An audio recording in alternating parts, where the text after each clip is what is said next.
Get excited. Get excited for the news. Get excited for loudly eating pretzels. This is going to be our best episode yet, I can tell. Yeah, just nothing but pretzels and news.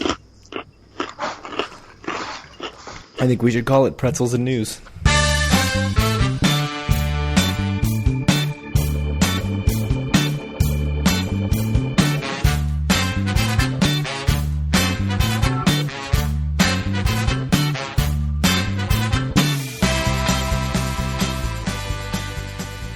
Howdy, this is Tuesday, September 19th, 2017, and this is episode 56 of Due for a Win, the Atlantic City and Casino Biz podcast. I'm Kyle Askin, joined as always by Craig Stone. What is good, Craig? I'm feeling good. I'm ready to talk about some news, some exciting things going on. Nah, maybe not that exciting. Moderately exciting? Yeah, depending on how you feel about this stuff that we'll talk about in a second. We'll let you judge whether it's exciting or not. You, the listener. Yes, you, the listener.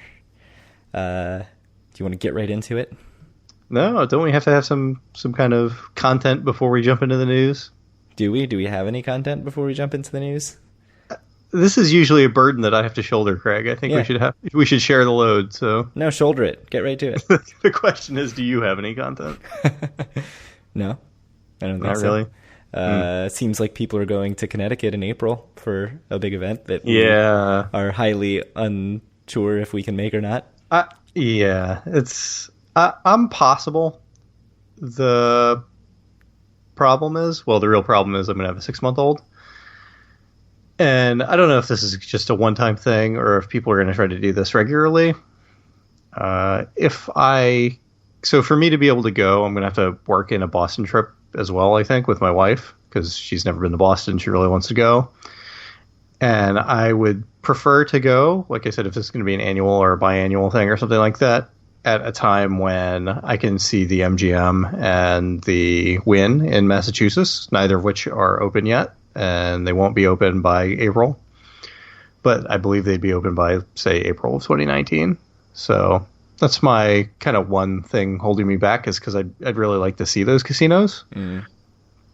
But I don't know. I'm going to try to make it.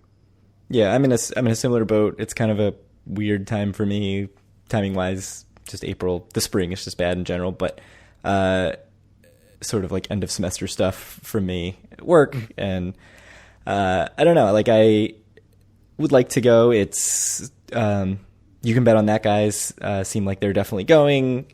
Our friend Eric, who's been on the show a couple times, is going. A bunch of the people, it seems like, who go to the VIMP, which is now the Vegas Nerd Society, who are East Coast or generally East Coast-ish, are planning to go. So it seems like it's coming together and could be pretty cool. I would definitely like to make it there, but it's just a question of if time will allow. I mean, for us, like we said, it's kind of, when it's just the two of us, we can work around our schedule. So it's very hard when you add in a third person. I mean, we've had people say, oh, you should come this weekend to Atlantic City because I'll be there and there's this and this and this. And it's like, well, yeah, there are a lot of moving parts to actually getting us to go. It's not that we are actively avoiding anyone. It's just that it's hard to work it out. And it seems like this is going to be another one that's tough to work out, unfortunately. But I would really like to make it happen if I can make it happen. Yeah. I mean, it's a train trip for me that is, I think, significantly easier than for you. Yeah, so it's a haul for me. It's not going to be an easy trip, regardless of how I get there. Right. Yeah. I mean, for me, I could potentially do it in like a really brutal day trip. But yeah, I don't know. We'll see how that happens. But I hope it all comes together and is awesome and everybody has a great time and they end up doing it annually in whatever perpetuity. And hopefully we can go to more of them in the future. Honestly, the kind of ironic thing about the timing of this podcast and where we're both at in life is, I think if we were 10 years to the other side of where we are now, it would be stuff like this would be kind of no-brainers. But oh yeah, so easy. Before kids, or kid with older kids. Yeah, when you can just head out and make a day trip or make a couple nights trip, no problem. Mm-hmm. Kids are easier to take care of, kind of have their own things that they can do. Right. That would be nice. I don't know if I did catch myself the other day sort of thinking like, someday My kids are going to be like, high school age, and that's when you can really go wild. Like, that's when I should go for Diamond in a day. Yeah. And your kids would love that because they can throw huge keggers at your house, and it would be perfect for everyone. So like 2030 is when I'm looking at. So earmark that, Caesars Entertainment. You've got me coming for your high-limit video poker machines in 2030. I'm sure that it's not even Gary Loveman anymore, but it's on his calendar. It's going to be reported in the investor call. Probably. Yeah. They're like, this is highly long-term projections, but just so you know, we've got this marked as whatever accounts receivable. Yeah, this is accounts receivable. We're applying 100% of this because it is a sure thing to our future revenue. Yeah. But it's worth like zero because of whatever present value of money or whatever. Net present value? You're the worst MBA ever, man, if you don't even know that. Yeah, I'm pretty much the worst MBA ever. I think that should be established. I have a journalism degree in undergrad, Kyle. Yeah. All right. Let's jump into it. I think that's enough. Good job, Craig. You shouldered the burden as per the norm for the both of us. Thank you. All right. Let's talk news. First piece of news is Keating and Associates, who are fairly well known, I guess, in the gaming and hospitality industry. It came out that they're the ones who made the initial offer for Revel, which I believe was not public knowledge before the latest bit of news about them, which is they made a new offer for Revel for $225 million, which is up from $220 million previously. So that came out recently. Glenn Straub, I think, when asked for comment, still said he had no idea what they were talking about. And he's never heard of any of this. Nicholas Hubo also reported in the last Atlantic City story that up around Revel, it seems like there's been a lot more people going in and out and a lot more stuff happening up on that end of the boardwalk. So I don't know. What do you have to say about this, Craig? It's done. I mean, it's going to be sold for $225. I think we can wash our hands of this and be excited for Revel in 2019. Yeah, it was hinted at in the last AC story. I think it was Nick Huba that said that he expects good things for that end of the boardwalk in 2018. So, or maybe he said 2019. I'm not sure. But hopefully something gets done and we can report on it in the next 1 week before we go on news hiatus. Right. And I don't know. I mean, the $5 million increase is totally meaningless, right? It's trivial, right? Yeah. So, I mean, we said a couple episodes ago. You know what did I say a couple episodes ago? I said it would be in the 300 range. Yeah, and I think that's a better estimate. Well, we'll see. I mean, the way it's going, it sounds like just given this increase, I may have misevaluated it, and we'll be in the twos still, but I have no idea. Yeah, I mean, I think it's a good sign it's going up. I think it needs to go up significantly more than this, unless they really think that Straub is desperate or eager to get out. I don't know what to make of the maintenance crews, because that could be anything. It could be just something that they were told they had to do by CRDA or who knows what. But I don't think that I'm ready to connect the dots on that. But you could certainly take these two things as good signs. I mean, increasing is by its very nature moving closer to a deal, whether that deal happens or not. Right. Yeah. I mean, even if it doesn't mean something concrete, at least hopefully it means someone's going in and looking around and kicking the tires. Sure. That's probably enough will or won't Revel sell. This week's edition of Will or Won't Revel Sell. It's our best segment. It is. It's the highest ratings. It is. It's what we get asked about the most. I mean, if we want to be honest about it. Yeah. You want to jump into trains? Sure. Since I am a NYC to AC bus goer, the Atlantic City Council voted 9-0 on a resolution to support a hypothetical high-speed rail from New York City to Atlantic City by way of Tom's River. This was reported by Bill Sprouse, our friend Bill, from Route40.com. To me, the first thing I thought when I saw this was, yes, please, let's make this happen. I would love it. The bus is as great as the Greyhound is, and as cheap as it is. I would really, really love a completely reliable and consistent high-speed rail. It doesn't even need to get me there faster. It just needs to not get stuck in bridge traffic going into the city or in tunnel traffic coming back into New York City. Like those would be two major upgrades. When I first started going to Atlantic City was right around, I think the end, or would have been probably the start of the Aces train. Of Aces, yeah. Yeah, which was, not really that heavily advertised, but it was something that when I first looked into how to get from New York to Atlantic City, that seemed like the best option. And it was, I think, sort of used Amtrak and NJ Transit lines to get basically from New York City, from Penn Station in New York City to Philly, and then over to Atlantic City, which took longer than taking the bus, and obviously was more expensive. And I think it only ran like Thursday night, Friday, Saturday, Sunday, and may have even later been restricted to just Friday, Saturday, Sunday. They did sort of market it as like, this is the way, the classy people go to Atlantic City. There's drinks, there's like drink car and all that kind of stuff. I never took it, so I don't know how true any of that is. I would have loved to take it, but at the time I was 26 or 27, and an extra $30 or $40 and a $25 slot voucher was more important to me than getting there in class and and style, and probably more rested than I would be than sitting on a sweaty Greyhound bus. But I do really want this to happen now that I am 30 whatever, and it's not as easy for me to get to Atlantic City. I would probably spend an extra decent amount of money, probably twice as much or more, if it meant I could just sit on a train and be there in 2 hours or a little more. So I would love this to happen, but it's important to mention that this is totally hypothetical. So all that this means is the city was like, we would support this if it ever became a realistic possibility. And that is pretty worthless, I think, in the long run. Like, I don't I don't really see what this adds to just saying like, hey, we're not going to stop you if you want to do this. Like, did you get a different reading out of that than just this sort of being like throwing a positive vote into the ether and hoping something good comes eventually? No, and I don't really have too much more to say about this because there's not really any news about this. I mean, it's nice that Atlantic City wants this to happen, but, they obviously don't have the money to make it happen, or actually don't even control the city in a way which would allow them to make it happen, even if they did have the money. So my one comment is to call you out a little bit. Would you really take the train if it was like $90?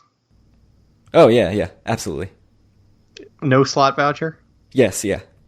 So, because I came to a point, growing up in Maryland, DC suburb of Maryland, there are tons of crappy buses that go from New York City to Maryland, and I did that all the time to save money, and it just came to a point where Amtrak is so much better of an experience that whatever the price difference is, it's worth it. And I think I'm at a point in my life where that is true for going to Atlantic City also. I mean, it would just feel nicer starting a trip, getting off of like a nice high-speed train.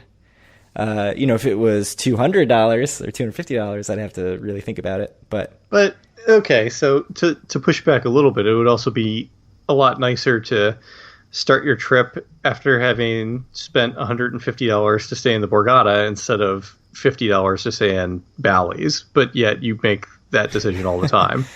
It's typically How's it different? It's typically a bigger difference than that. I mean, Borgata rates for me on nights that I'm actually going to go seem to be more like $200 more, $250 more. But you're right. Even if it was $150 or $100 difference, I probably still wouldn't do the Borgata. I don't know why. So I'm telling you, if it was that way, and net after your slot voucher, it was it's what, $20 on the Greyhound now because it's like $45 with a $25 slot voucher. Is that right? Yeah, it's like $42 or something like that, depending on when you're going. And we're talking 44. about, I don't know. So that's like $20, and I would think it'd be like round trip, $150 or something. Yeah, I'd do it. Like 75 each way. So the difference is like the Greyhound is the Greyhound, and the train is a train. Like there are different room levels at different hotels. So like yes, the Borgata room level is very nice, even the base room. But I can go to Caesars and have hope that I'm going to end up in Centurion Tower, or go to resorts and have hope that I'm going to end up in Rendezvous Tower. But if I am taking the Greyhound, like, what you're hoping is that somebody's not sitting next to you. And that's just not a good enough upgrade. So, there's a very defined, like, very clear big upgrade. Whereas, like, I don't think Centurion Tower to Borgata, like, that's not worth, $150 or $200 to me. No. Well, we'll see. We'll see. Hopefully it happens, if for no other reason, because it won't affect my life at all either way. Yeah. Though it probably would be good for the city. Just to see if your prediction about yourself is correct, or if my prediction that you would just still end up on the Greyhound would come true. If they started laying track tomorrow, we would be on episode like 150 or 200 before this was even realistic. And by then we're going to forget all about this conversation. So I don't think I have too much to worry about you calling me out on that. I'm going to be 50 years old, and you're going to be like, "You're not taking the trade," because that's how we sound at 50. Because that's how 50-year-olds sound. Yeah, pretty much. Is that not right? I don't. Oh man, that was a lot more train talk than probably was warranted. But I have a solution that doesn't involve the large outlay of capital or the long build time of a train. High-speed catamarans. What do you think of that? Is that the first time you've ever heard that idea? It really is. You truly are a genius and should probably be residing at a school for college geniuses. Of geniuses? Yes, a campus for geniuses. Yeah. At the Revel. Right. Well, unfortunately, that didn't happen because of all the refugees they ended up bringing in. Oh, yes, the Syrian refugees. So we're going to be housed at the Revel. These are all Glenn Straub ideas, in case you are not in on the joke. In case you have not listened to 55 previous episodes of DFAW and also read many articles about. There's not an excuse for that. For not knowing. Yeah. I mean, it was the School of Geniuses thing made like national, certainly national gambling news for like how ridiculous it was. So good. You should know about it. Read up on it. Luckily, if you go to the cryogenesis chamber, you won't sound like you predicted when you're 50. Oh yeah, that's the other anti-aging. Wow, right. You really there were a lot of great ideas. Our winter trips are going to be a lot more pleasant with all the underground tunnels connecting everything. Yeah, that's actually. So I'm reading a book right now called Super Sad True Love Story. That's about the guy who works at something called Post-Human Services. It's all about anti-aging and keeping people living forever. I never made the connection that he works at Revel. Yeah, Glenn Straub's Revel. That makes me sad. All right. Anyway, that connection. Totally changes the book. Moving on. You don't want to get into weekly Due for a Win book club? Yeah. So Gilchrist, the Atlantic City Classic in Gardner's Basin, is opening a new location in the former Teplitsky's space at the Chelsea, which I have never been to Teplitsky's, but you have, and I know you've talked about it, though you've never been to Gilchrist, and I have. Yeah. So it's a perfect merger of Due for a Win co-hosting. So this article also Route 40, Eleanor, our friend Eleanor from Route 40 wrote this one up about Gilchrist's.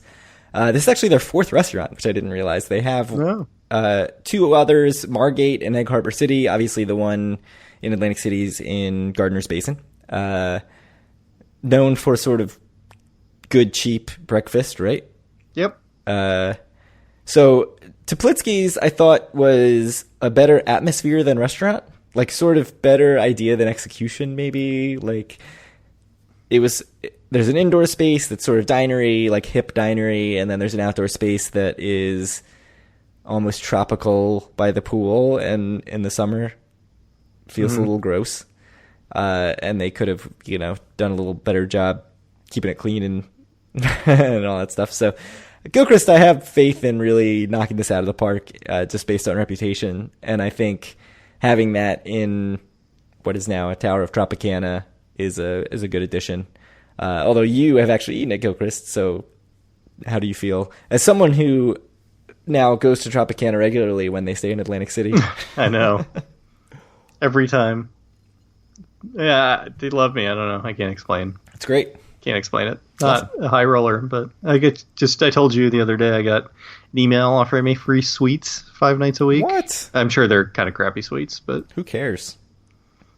Yeah, certainly no other casino in Atlantic City sending me those offers. Yeah, see, that's why I don't upgrade to Borgata, because you get free suites. I still won't give it top review, though, unfortunately. So, Tropicana executives, if you're listening, you're getting closer, but it's going to take a little bit more to get like a really 5-star review from me on the podcast. It has gotten like iteratively better, right? Like, every time we've gone, they know, they listen, they do. Know. They understand how they can drive business. Yeah, so I don't know. Good breakfast is always good, right? And if your company would like a sponsorship opportunity with you, yeah, just give us free rooms. Oh man! All right. Anyway, what if you jump to the next story, Craig? Well, what if Showboat gave us free rooms? Oh man,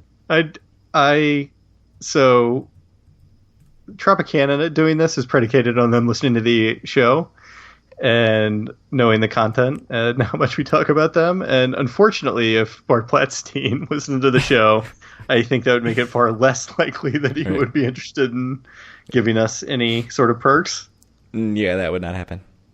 So speaking of Platzstein... But he probably doesn't. He might just be like, yeah, #1 podcast in Atlantic City. Right. Let's hook these guys up. Yeah, we just hit 1,000 users in the Facebook group. Yeah. We're super popular.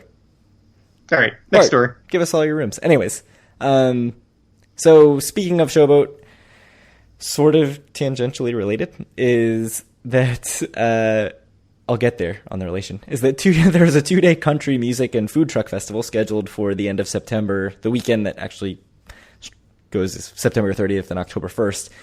That's been canceled as of today.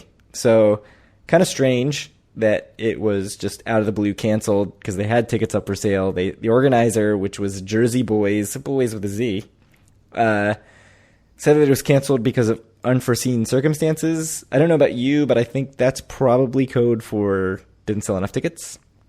Maybe, or maybe for some reason the top billed person couldn't make it. But I would guess lack of ticket sales. Yeah, so this was actually supposed to be at Bader Field.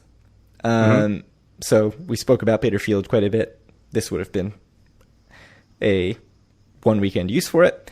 They say they're attempting to reschedule a bunch of the acts that they already had scheduled. I'll believe it when I see it. The other thing in the article is that they said if you've already paid for tickets, you can get a full refund. Or the advantage play, which is to take a voucher for the full ticket price plus 20% at the new, previously unannounced, Bourbon Room, formerly the House of Blues, at the Showboat, opening in November of 2017 in Atlantic City. Yeah, it makes perfect sense. If I was going to open something in Atlantic City, November would be the month I would do it. Makes perfect sense. Previously completely unannounced, by the way. Like, there had been no talk about use of that space since Atlantic City Fan Expo said they were going to use it for esports tournaments and then closed before they could. So this, apparently they're going to do something with the former Showboat space. It's relevant to mention that Jersey Boys, who was going to organize this country music festival, is also with the a people, Z. Jersey Boys with a Z, was also the group that is currently running Pier AC, which used to be the Garden Pier, which is owned by Bart Platzstein. So they do have a relationship with Showboat and with Bart Platzstein. Oh. So that's where the relation comes in. So they would know. So they would know if they're the ones who are running the Bourbon Room, which is possible.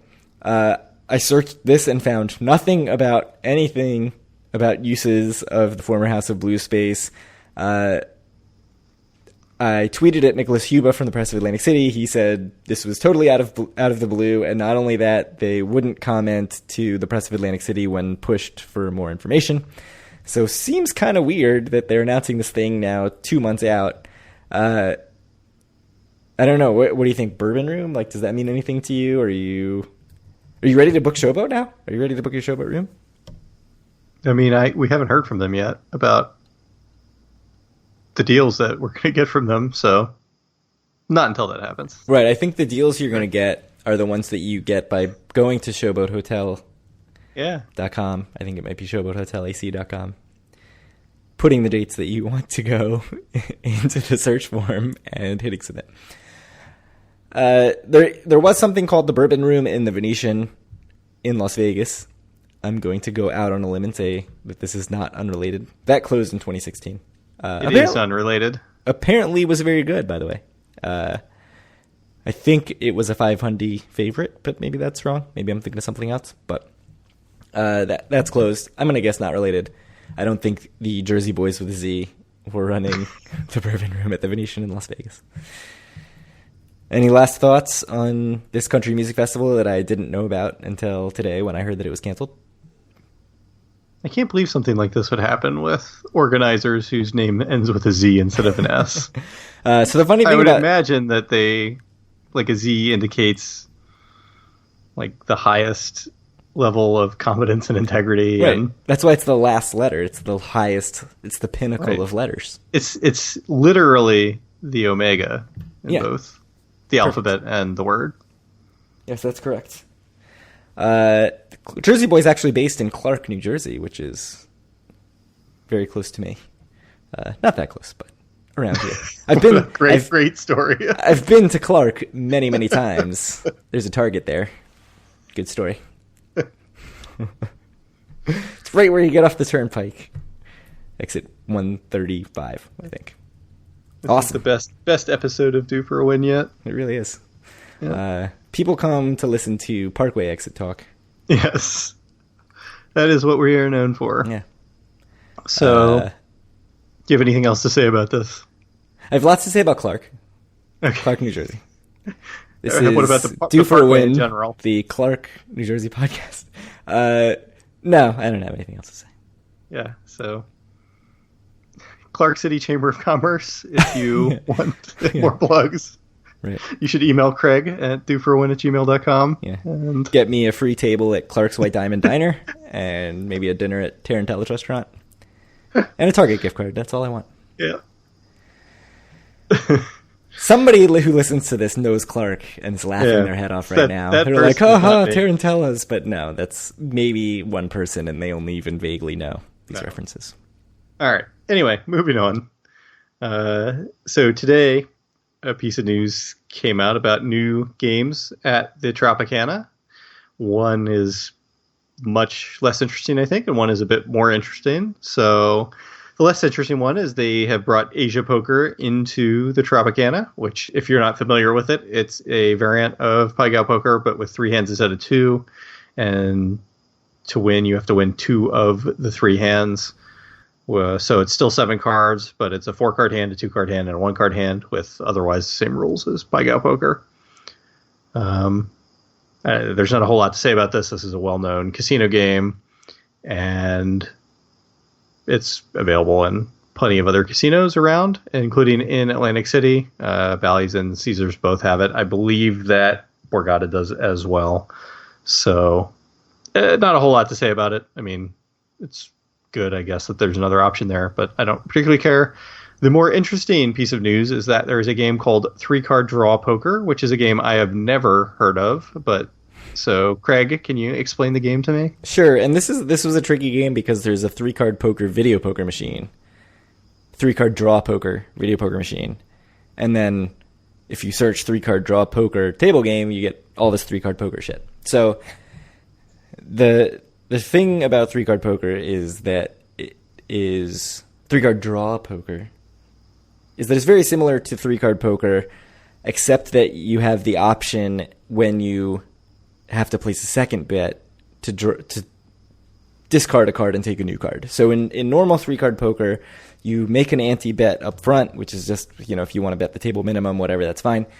And then you get 3 cards. Typically, in normal 3-card poker, the dealer gets 3 cards. I can't believe I'm explaining 3-card poker. But if you want to stay in the hand after you look at your 3 cards, you have to make I think a play bet, is that right? Equal to your ante-bet to stay in. So in 3-card draw poker, you can either make that same bet as an in-to-win bet, as they call it, which is saying, I like my 3 cards, I'm sticking with it, here's my money, equal to my ante-bet to stay in the hand. Or you can make a draw bet, which is saying, I'm going to put the same amount of money as my ante, and I'm going to give you a card and get a new card. So discard 1 card, get a new card from the pile. You can also fold and just forfeit your ante-bet and not put more money into the pot, or not the pot in this case, but give it straight to the dealer, to the house. The catch here is that the dealer gets 4 cards and only has to make their best 3-card hand out of those 4. So in typical 3-card poker, you get 3 cards and the dealer gets 3 cards. In this scenario, the dealer gets 4. I tried to look up House Edge data, and there's none on this. This game is not even on Wizard of Odds. Yeah, and I've, played a lot of carnival games at casinos, and I've never heard of this. So yeah, so it was introduced at a conference, I think, last year in late 2016. So it's a very, very new game. And it seems like if Tropicana is not the first to have it, it's certainly the first to have it in Atlantic City. Doesn't seem like it's really in Vegas at any of the major casinos. The only thing I found about House Edge was from a UK table game site that claimed that the House Edge was 1.04%. And that is a ridiculous claim because typical 3-card poker is 3.37%. And to me, not as a math person, as we've established by my lack of knowledge of net present value, the dealer getting a 4th card and only having to make a 3-card hand is putting the screws to you, the player, pretty hard, right? Like that would be significantly worse for you. Well, the thing is, you get 4 cards as well, kind of. But it's not the same. It's probably pretty close to the same, though, right? The only way you really lose is, or the most common way I'd guess by far, that your 4 cards are significantly worse than the dealer's 4 cards, are if you discard a card and then get the same card again. Or a worse card. That's probably pretty... Yeah, but what's the odds that if you have a pair and something... Isn't it pair and 6, and then you discard the 6 and get a 2? It doesn't really matter, right? Yeah, that's true. So it's more likely if you just have again, in 3-card poker, it's like if you have queen 6, 4, 2 or something like that, you're supposed to always stay, and if you have worse than that, you should always fold. I think it's queen 6, 4, right? Does that sound right? That is right. So if you have queen 6, 3 or worse, you fold. If you have queen 6, 4 or better, you're supposed to stay in, and that's just the rules. So I assume in this game, there's going to be a similar cutoff where you should always fold if it's worse than something, and then if it's higher than that, you should get rid of your worst card and keep, unless you have like 3 of a kind or a straight or a flush. It seems like you'd get rid of your worst card a huge majority of the time that you're staying in, right? Unless you have 3 of a kind. 3 of a kind or a straight or a flush. Or what if you have a really good kicker? Nah, it's still probably not worth it, because the odds that the dealer matches your hand are infinitesimal if you have a pair or something, because they need exactly the other 2 cards in the deck that give them that same pair. It doesn't sound that bad to me, because again, you get to see the same number of cards as the dealer, and just as long as you don't discard a 3 and then get a 3 again, it sounds about the same. So the idea could be 2 or 3%, or even maybe 1%. I think 1% sounds low, but I wouldn't be surprised if this was as good as or better than 3-card poker. Really? Yeah. So here's the thing, right? So this sounds a little bit like 4-card poker as well, which if you're not familiar with 4-card poker, you get 5 cards, and you have to make the best 4-card hand. And it has to beat the dealer's 4-card hand, but the dealer gets 6 cards. So the dealer actually does just get an extra card against you there, which they, in some sense, get an extra card here as well, but it's not exactly the same. Because, like I said, this extra card isn't like a full value extra card. I don't know if that makes sense. I could be totally wrong. This is just my sense of the game, just hearing about it literally right now for the first time, because I didn't read your show notes about this before the episode. Good. Way to do your homework. Yeah, it's not like you got anything else going on in your life. I wouldn't be especially surprised if this was a reasonably low House Edge game. It's a game that sounds interesting. I think I'd like to play it. Yeah, so I sort of like the rules, and especially now that you explain. Like, to me, I was sort of like... Well, okay. So something else to bring it down some is, let's say you have 8-7-5, right? That's a hand I'm positive you have to fold in this game. Right. But it's possible that the 4th card is a 6. But that's just, you'll never no. Right, but there's I'm sure there's you no have way to you'd stay in. Right. So it probably is slightly worse than I first gave it credit for because of cases like that. There's probably the house will get a huge number more flushes and straights than you will. Right. But yes. still, there's not many flushes or straights in 3-card poker, though there's an extra card, so it will be more likely. Yeah. If we were smart, we could probably... This game's probably not very good. I could write a simulation and figure out what the house edge is, but... Yeah, but for, if I found a $5 table, I would be interested to play. I'd play it. Like, it's interesting. I like the rule. I like the draw. I'll play 4-card poker a decent bit, and I'll even occasionally, if people want to, play 3-card poker, even though it is a really horrible game, because it's not a game. It's just you fold if you have queen 6-3, and you bet if you have queen 6-4. Yeah, I do not like 3-card poker at all. Very interesting. Yeah. Yeah, I like this way. So that's the big difference. Is I do not like 3-card poker, and this at least adds some intrigue. Mm-hmm. Yeah. So I don't know. I mean, I don't know if you mentioned the house edge on the Asia poker. It's 4.82%. That's not quite double, but if you're playing regular Pai-Gow poker as a player with the dealer banking, and you're playing house way, which is just if you're playing Pai-Gow poker at any point. If other people at the table have put their hands, set their hands already, you can flip them over and say, what's the house way? And the dealer will tell you. So you can play pretty much perfect house way if that's what you want to do at a Pai-Gow poker table. The house edge is 2.7%. It's significantly lower if you are banking. I think if you bank half the time, it brings it all the way down to like under 2% house edge. But, 2.7, the jump to 4.82, I can't deal with that. I'd rather just play regular Pai-Gow poker. And I don't think, the difference is 3-card poker adds this wrinkle to the rule. This, adding the third hand of 4-card high hand, 2-card medium hand, 1-card low hand, where the rule being that, they have to rank in that order. You can't have a medium hand better than your high hand. That's still going to be a pretty set way to play most of the time. I mean, there's going to be a little bit, I guess, of finagling you can do there, but yeah, this doesn't excite me very much at all. Adding 2% to the house edge, I want nothing to do with that. Yeah, it's just so the issue with Asia poker is that even a Pai-Gow poker, there's a lot of pushes on your low hand. And when you have a 1-card low hand, it's that many more, and you lose pushes. So, right, I would like that, this. That's what kills you. That's why it's a no commission game. Right. So as a low roller, I would like it if there were more pushes. That was when I first read the rules. I was like, oh, this seems like it would push even more. But no. There's no pushes, right? Right. You're gonna lose a lot. Yeah. So. I mean, it's smart sort of rule creation for the casino, but if you like pushes, play Pai-Gow poker. Yeah, I love pushes. I think it's 70% pushes. I think it's a lot. Yeah, and I think Pai-Gow tiles is 40% pushing. So, but the difference is Pai-Gow tiles is much slower. It is a very slow game.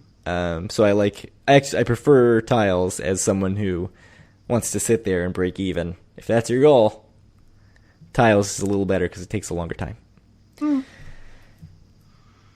All right. Anything else? I mean, that's the end of our agenda for the week. Yeah, I don't have any crazy stuff to add. We posted on the Facebook group and on Twitter that if you had any questions for a mailbag, you should email us. You still have time to get those in. So yeah, you still have time. We were planning on doing it immediately after this episode, but we're not going to. So you still have probably couple days to get them in after posting. So if you have questions, please send them to Craig, and you can reach him at doforawin on Twitter or by email at doforawin@gmail.com. You can reach out, or you can also comment to us on our Facebook group at facebook.com/group/doforawin, or on the contact form at doforawin.com. And if you're looking for the podcast, you can find it on iTunes, Stitcher, Google Play, and TuneIn Radio. So I think that we probably have, hopefully, if the baby doesn't come early, one more news episode in us sometime early next week. So hopefully a lot of news comes out in the next 1 week. Yeah. Hey, Bourbon Room, get with it quick. Start construction because we got to talk about you. Hey, Glenn Straub, sell Revel. Yeah. That would make for a have something to talk about next week. Pretty meaty episode. Worst comes to worst, we'll have a half-hour episode as the last one before we go on hiatus. Yeah, well, not really hiatus, but news hiatus. News hiatus. There will be episodes.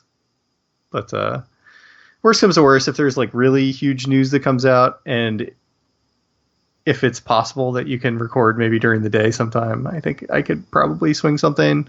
I just will definitely not be able to record at night for a while. Yeah, sure. Or I'll just record alone in the dark, just reading news links, reading press releases. Reading the Kiss Kiss a Go Go press release. Yeah. Dispassionately. Yes. Dispassionately reading press releases. As you do everything in life. Yeah. Still don't know what that means. Yeah. Anyway, thank you guys very much for listening, and we'll talk to you all next week.